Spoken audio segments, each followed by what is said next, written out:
بسم الله الرحمن الرحيم نحمده ونصلي على رسوله الكريم أما بعد أعوذ بالله من الشيطان الرجيم بسم الله الرحمن الرحيم ربنا وابعث فيهم رسولا منهم يتلو عليهم آياتك ويعلمهم الكتاب والحكمة ويزكيهم إنك أنت العزيز الحكيم وقال النبي صلى الله عليه وسلم إنما بعثت لأتمم مكارم الأخلاق أو كما قال عليه الصلاة والسلام صدق الله العظيم وصدق رسوله النبي الكريم۔ معزز حاضرین اور بزرگان محترم، قرآن کریم کی جو آیت تلاوت ہوئی وہ سورہ بقرہ کی آیت ہے پہلے پارے میں۔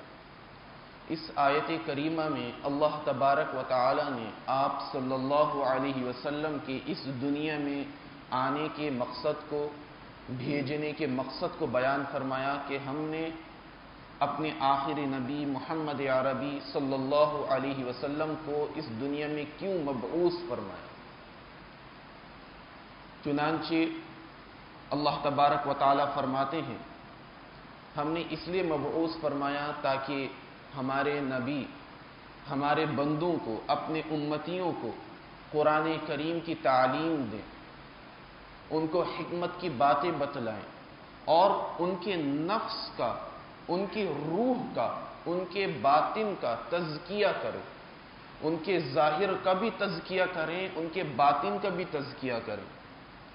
اس لیے ہم نے بھیجا۔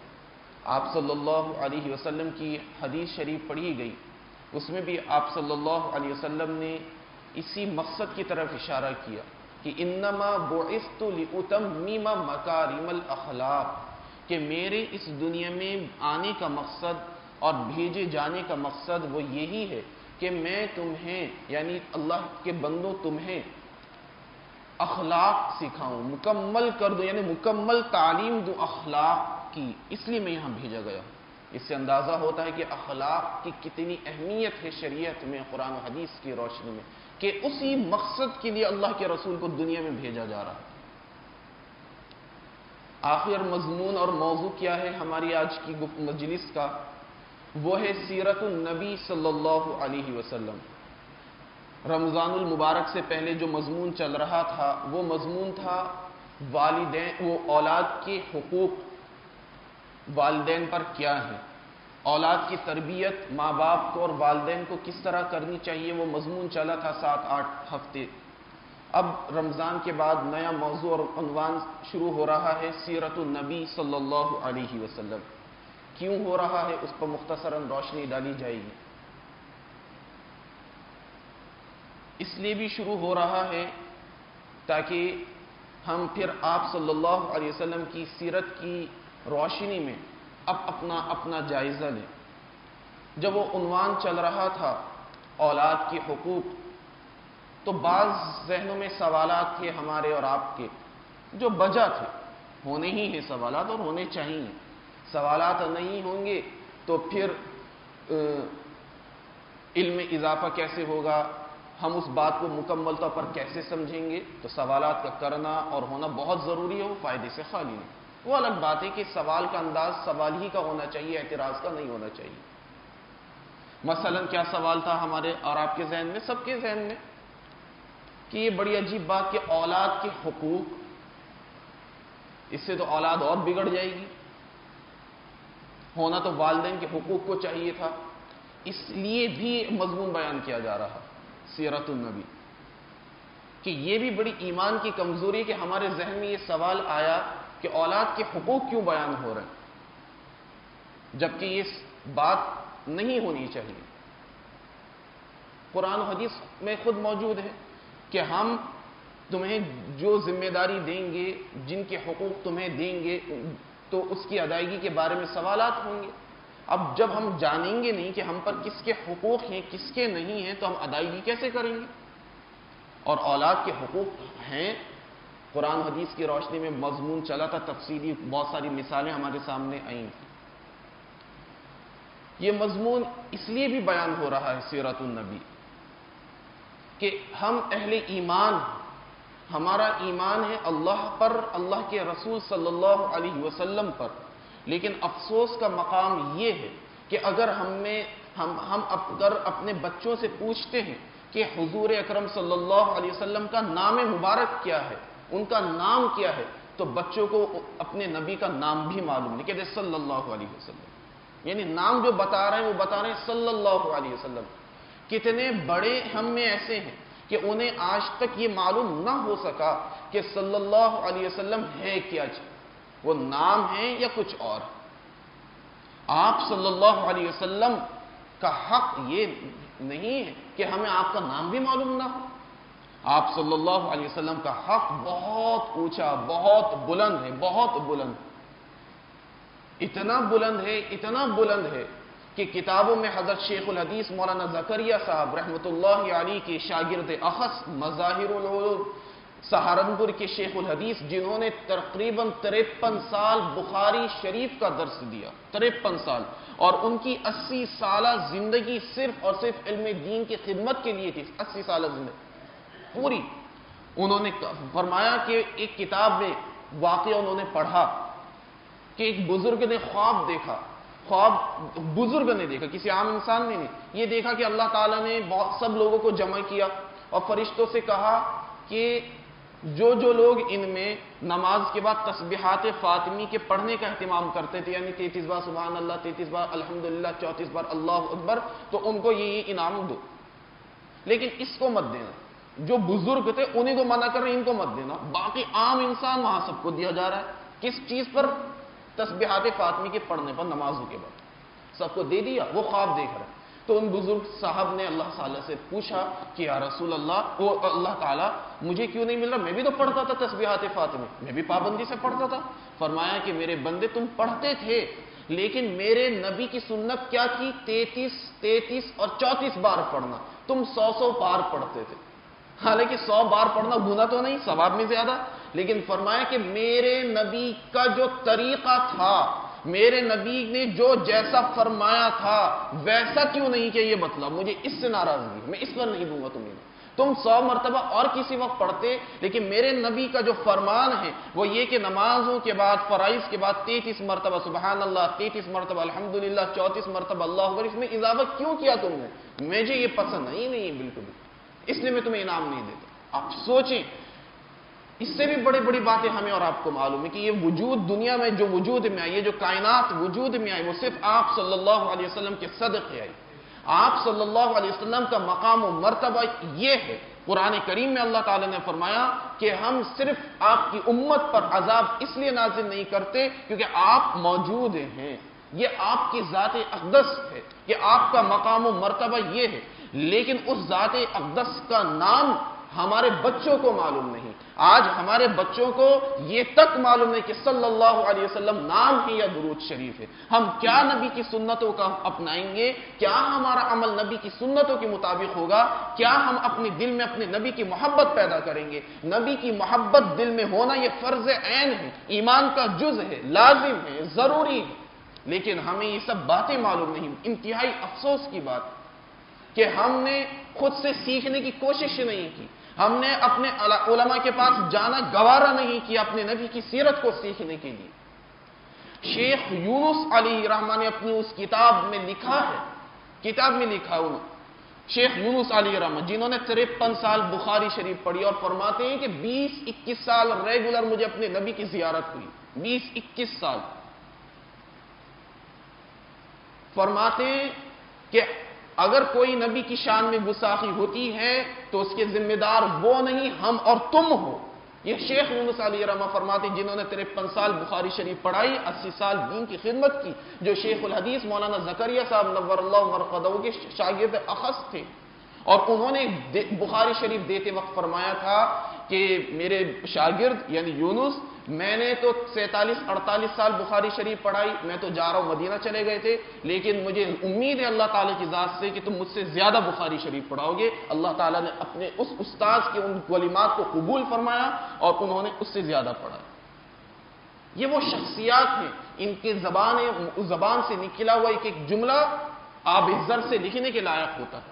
لیکن آج سچ یہ ہے معزز حاضرین، کہتے ہوئے اچھا بھی نہیں لگتا کہ آج ہمارے دلوں میں ان بزرگان دین کی جیسی قدر ہونی چاہیے وہ نہیں ہے۔ قدر کسے کہتے ہیں؟ قدر اسے نہیں کہتے کہ ہم ان کی خدمتوں میں تحفہ پیش کریں، حضرت کے، یہ اصل قدر نہیں ہے۔ اصل قدر ہے ان کی نصیحتوں پر عمل کرنا، انہوں نے جو قرآن و حدیث کی روشنی میں ہمیں سکھایا اس پر عمل کرنا، یہ ہے اصل قدر اور یہ ہے اصل محبت، یہ ہے اصل ان اکابرین کا احترام۔ ورنہ حضرت کہنا، ان کے پیچھے چلنا، صرف جوتے چپل اٹھا کر چلنا، یہ کافی نہیں۔ وہ بھی قابل، وہ باعث ثواب ہے، اجر و ثواب کا باعث ہے، لیکن یہ اصل نہیں۔ اصل ہے ان کی باتوں پر عمل کرنا۔ آج اگر ہم اپنے بچوں سے یا اپنے بڑوں سے، ہم اپنے آپ سے سوال کریں کہ آپ صلی اللہ علیہ وسلم کا نام کیا ہے، بچے تو نہیں بتائیں گے، بہت سے بڑوں کو نہیں پتا۔ تو نام ہیں، بہت سارے نام ہیں آپ صلی اللہ علیہ وسلم کے۔ آج ہم اسماء حسنہ یاد کرتے ہیں، الحمدللہ یاد کرنا چاہیے، بڑی فضیلت ہے، لیکن اپنے نبی صلی اللہ علیہ وسلم کے نام یاد نہیں کرتے، ان کے ناموں میں برکت نہیں کرتے۔ یہ محبت ہے، یہ محبت کا تقاضا ہے۔ آج ہمارے پاس اتنا ٹائم نہیں کہ ہم اپنے نبی صلی اللہ علیہ وسلم کے وہ 99 نام جو قرآن میں چھپے ہوئے ہیں وہ یاد کرنے نہیں ہیں وہ قرآن ویسا والا، تو ہم اپنے علماء سے پوچھیں۔ آج گوگل پر ہر چیز سرچ کرتے ہیں، لیکن جو کام کی چیز ہے وہ سرچ نہیں کرتے۔ گوگل پر ہر بےہودہ بات ہم ڈھونڈ لیتے ہیں اور بے ضرورت باتیں ڈھونڈ لیتے ہیں، لیکن یہ کام کی باتیں ہمارے پاس ٹائم ہی نہیں، ذہنوں میں نہیں آتی یہ سب باتیں۔ کتنے افسوس کی بات ہے۔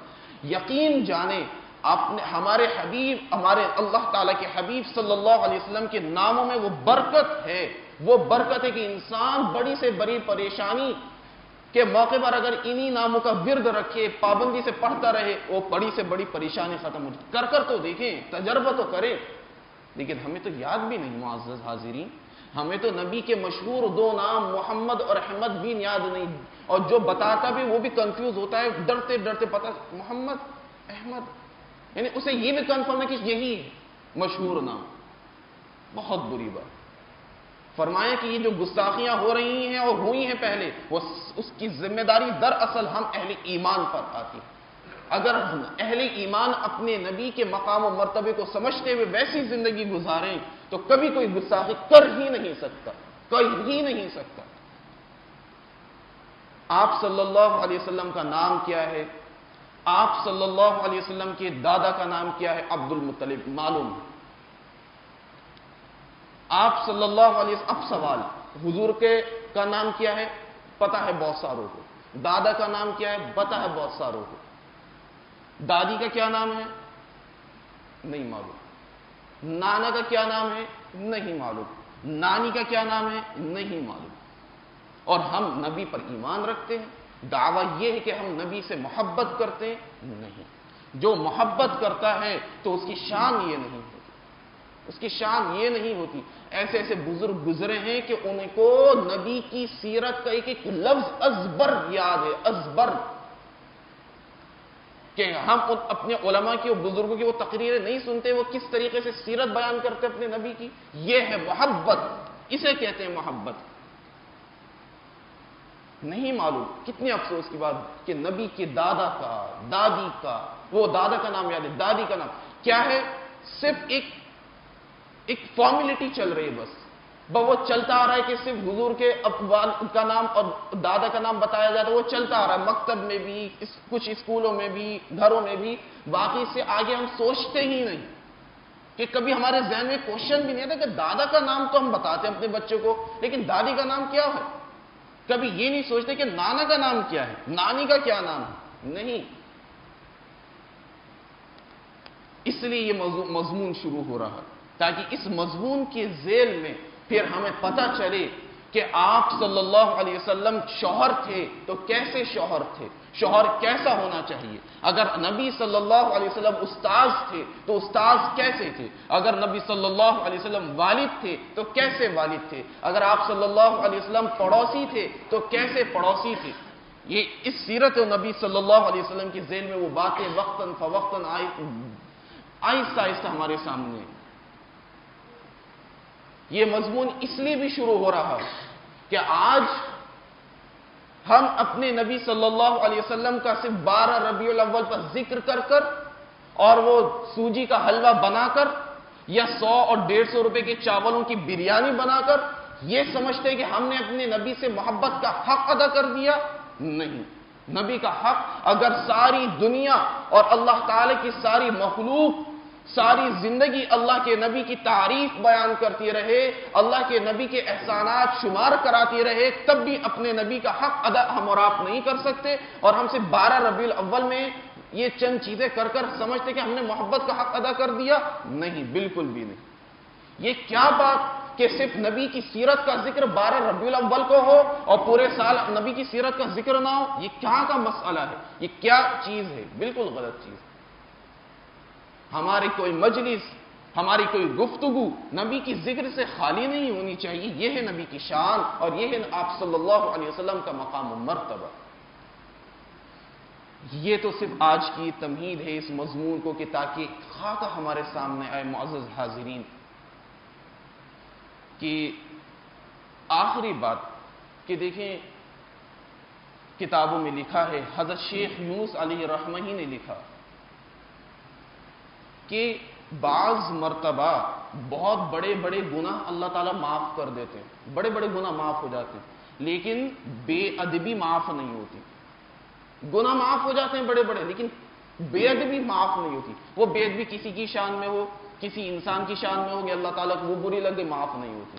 نبی کی شان میں ہو گئی، مسجد کی شان میں ہو گئی، یا کسی کی بھی شان میں ہو گئی. بے ادبی کو ہم سمجھتے ہیں کہ بے ادبی تو ہوئی کوئی کبیرہ گناہ نہیں. کتابوں میں لکھا ہے کہ کبھی کبھی گناہ کبیرہ معاف کر دیتے ہیں اللہ تعالیٰ، لیکن بے ادبی کبھی کبھی معاف نہیں ہوتی اور اس کی سخت پکڑ اللہ تعالیٰ فرما لیتے.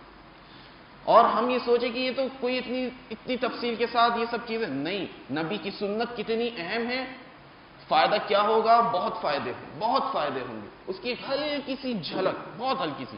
نبی کی سیرت جب ہم سیکھیں گے اور اس پر انشاءاللہ تعالی عمل کریں گے تو پھر جنت بھی ہمیں نصیب ہوگی. جنت کا منظر کیا ہے؟ ایک عورت نے مستند کتاب میں واقعہ لکھا، ایک عورت نے خواب، شوہر کا انتقال ہو گیا، اس نے خواب میں دیکھا اپنے شوہر کو. کیا دیکھ رہی کہ شوہر ایک دسترخوان بچھا اور بہت سارے لوگ جنتی بیٹھ گئے اس دسترخوان پر، شوہر بھی بیٹھ گیا اور شوہر نے اپنی اہلیہ کو 2-3 لقمے دیے کھانے کے. وہ کھانا کہاں کا ہے؟ جنت کا. اس بات ختم ہو گئی، خواب ختم ہو گیا. صبح کو اٹھ کر لکھا ہے کتاب میں، اس عورت کو خواب میں ان 2-3 لقموں کی کھانے کے بعد 15-20 سال تک اس نے کھانا نہیں کھایا تھا، بھوک ہی نہیں لگی تھی، اس کی بدن کو ضرورت بھی محسوس نہیں. 15-20 سال تک. یہ ہے جنت کی نعمت. اس لیے یہ مضمون اس لیے بھی شروع ہو رہا ہے. اور اب گزشتہ ہفتے بھی یہ بات کہی تھی، ایک بار پھر دیکھیں، اگر ہم نمازیں رمضان کے لیے پڑھ رہے تھے تو ٹھیک ہے، رمضان چلا گیا، اب ہم مسجد میں نہ آئے، کوئی ضرورت نہیں، کیونکہ رمضان چلا گیا، ہم رمضان کے لیے پڑھ رہے تھے. لیکن اگر ہم اور آپ اللہ تعالیٰ کے لیے پڑھ رہے تھے، اور یقیناً ہم اللہ تعالیٰ ہی کے لیے پڑھ رہے تھے، اللہ تعالیٰ ہی کے لیے پڑھنی چاہیے، تو اللہ تعالیٰ کی ذات رمضان میں تھی، ہمیشہ سے ہے، آج بھی ہے اور ہمیشہ رہے گی. ہم اور آپ نظر کیوں نہیں آ رہے؟ یہ مجمع کہاں ہے؟ اب تو لاک ڈاؤن ہے نا، اب تو کوئی ایسی مصروفیت نہیں ہے نا، تو ہم اور آپ ہیں کہاں پھر؟ کتنی افسوس کی بات ہے. نماز چھوڑ کر ہماری دعائیں قبول ہو جائیں گی؟ نمازیں چھوڑ کر ہمارے صدقات قبول ہو جائیں گے؟ ہرگز نہیں ہوں گی. اللہ تعالیٰ کی رحمتیں متوجہ ہو جائیں گی؟ ہرگز نہیں ہوگی. شیطان لگا ہوا ہے. اس لیے ان مسجدوں کو ہمیشہ آباد رکھیں اور فرائض نمازیں اپنی اپنی مسجدوں میں باجماعت ادا کرنے کی کوشش کریں. اللہ تعالیٰ ہم سب کو عمل کی توفیق مرحمت فرمائے. وآخر دعوانا ان الحمد للہ رب العالمین.